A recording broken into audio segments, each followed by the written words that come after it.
And a large-scale DNA sampling drive is underway as well to identify the victims of the airplane crash in Ahmedabad. Forensic teams are working continuously to identify the victims of Air India plane crash, and DNA test results are expected within 72 hours.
Now, Indian Prime Minister Narendra Modi visited the crash site in Ahmedabad today. Prime Minister Modi also visited the hospital to meet the lone survivor of the crash.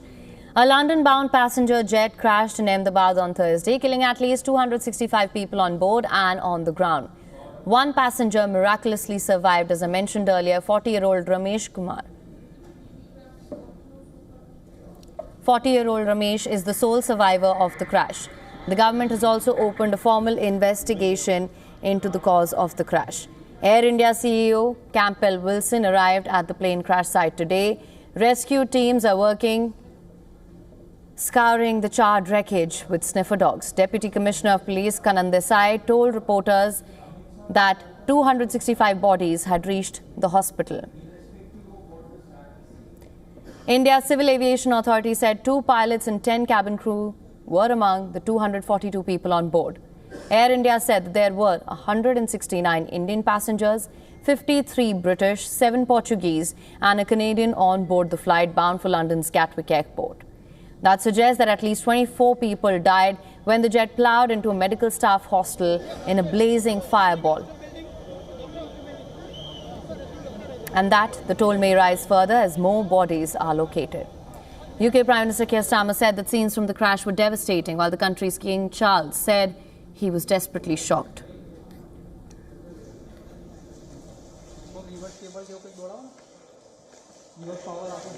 The investigation is going on. We've dispatched an investigation team that's been deployed. The Foreign Secretary is leading on this, and we'll obviously update as soon as we can. But we're working with the Indian authorities on this to establish the facts. I would say to all families, friends of anybody affected to please contact the Foreign Office for further information. For latest news, download the WION app and subscribe to our YouTube channel.